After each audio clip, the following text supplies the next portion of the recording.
Well, everyone, we'll get started. Part 3 of our Colorado Junkyard LS swap. We took an airline and cleaned off all of the fire extinguisher powder from the other day. But in things moving forward, we've got our core support mocked back up. Both sides here looking good. Get a couple tack welds on that. We picked up our radiator hose. This is not a cheap hose. In fact, it sucks. It's like $80. But it is a direct slide on, and this is a radiator hose off the V8 Colorado. So we slid the radiator in, put that on the water pump. Everything lines up perfect. That's the lower hose. We still got to do something with the upper hose, but we're going to try and cheap out on that if we can without having to spend all the money on the top factory one. Got our heater hose lines hooked up. We got a new battery tray for the battery sitting here, so the battery is going to be over here now. Over here on this side, we pretty much got our wiring buttoned up. Of course, these are our leftovers, but this is a radio trigger for something. But everything else is in place and looking good. Down underneath, we got our transfer case bolted to the transmission, and we got our cross member in. Transmission mount is in. Everything is done. Got to hook up the shifter cable. But we're now moving on to exhaust. And so if you remember, we had bought these super close fit manifolds, and they come with a couple of flanges. And I'm not a big exhaust guy by any means, but these are the flanges they came with.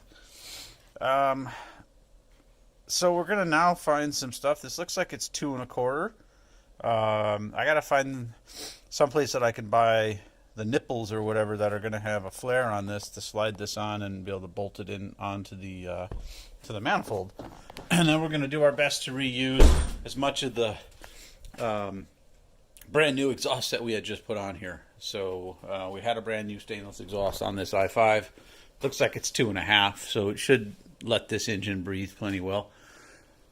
And then yeah, that's about it. We're close. Obviously, we got to replace the return fuel line. I bought a replacement flexible line that's going to go all the way from the return port on the engine all the way in place of this metal line back to where it connects to go into the tank. So we're just going to replace that whole line rather than having a split or a fitting up here. We certainly don't want a fire to occur while we're driving down the road. So anyway, that's getting started. We're going to get this welded up and get working on mocking up an exhaust with a Y pipe and all that. And so we'll show you guys what we run into when we get there. Well, things are looking better. We actually have a front end back on the truck. We got a lot of projects going today. We got a bed rack being built and a few other things, but truck's together. We just got our mass airflow sensor installed. All our wiring is pretty much locked in place. We replaced the return fuel line there. Obviously, you know, whole front of the truck's back on. Got our exhaust built. I don't know where the creeper is. I'll show you guys what we did down here.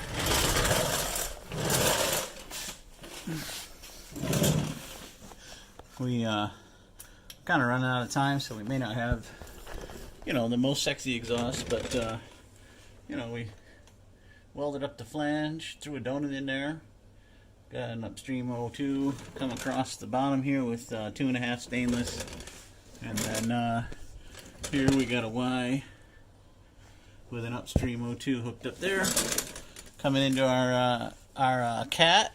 And then we were able to reuse everything that was already on this truck, which was all 2 1/2 stainless, all the way back to the tailpipe.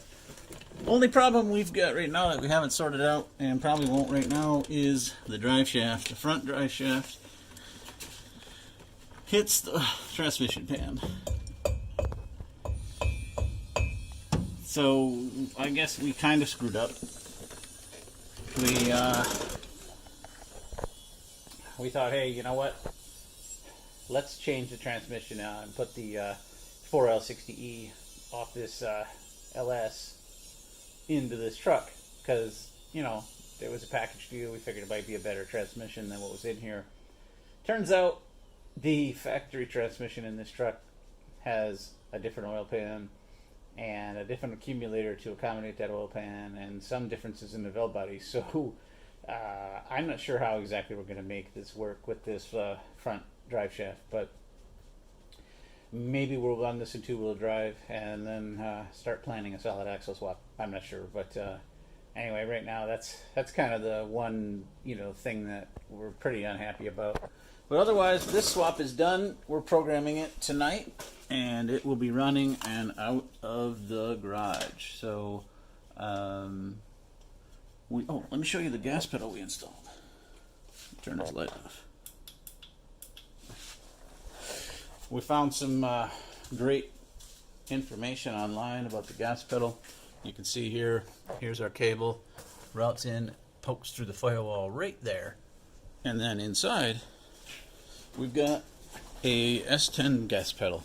So we got tipped off on this by another YouTuber, but there's the gas pedal sitting in here. It's like perfect, super simple to do.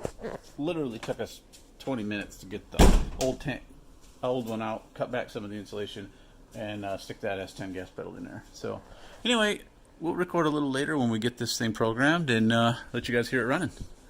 We are back together, and I couldn't be happier to get this thing out of my garage. Next up, Ford Ranger. Okay, this is our wrap-up video, part 3 of the LS swap into the Colorado. You can see we've got everything tucked in here now. Got our super inexpensive eBay intake with a factory MAF and this big huge cone filter that come with it. Everything's kind of wired up just like you saw. We did finally finish mount the fuse box that Grant made up for us. We just screwed the new ECM into the old battery box. Of course, we got a new battery box over there. Big things that we learned since last we talked is number one, this engine is an LS, which means it has a steam port. I didn't know what a steam port was, but this is a steam port right here, and it comes from the intake, and it actually releases coolant. Well, at one point we had that steam port hooked to the PCV valve over here because nothing was hooked to that when we got this engine, and that was bad. The other thing that we learned is, even though this looks like a return fuel line, on the i5 it's actually an evap line, and so we were dumping all of our return fuel into the evap canister in the back of the truck, and eventually the evap canister filled up and the fuel was running out of the back of the truck while we were driving around. So what we did is we bought a new 5.3 LS return fuel line, run it all the way to the back. I took a drill bit with my hand, I drilled a hole in the very top of the tank, and we shoved the new evap line in there with a little bit of RTV. So that works good. I think the last thing is, this is our cooling fan setup. We retained the stock i5 radiator and radiator shroud. We just trimmed it because the i5 is offset and this fan is centered. So it's not the prettiest thing, but I'll tell you, it seems to function pretty well. Well, except this fell off at one point and stopped the whole fan from turning. This, oh, it lifted off of the mount here? Yeah. Well, Seth out. Yeah, we were going to a car meet and the fan came off, stopped the fan, didn't realize it, so got to the meet and zip tied it back. Well, there was a clip on the front of this that held it in place. Dad, it stopped the fan and overheated the truck. Well, that's probably not good. All right, well, maybe there needs to be a different plan for that. I don't know how it... Honestly, this thing is like hooked in on the sides. It's hooked in on the top. I don't know why it would have just fell out. Because it hooks in on both sides with these big pins. But anyway, this thing's in.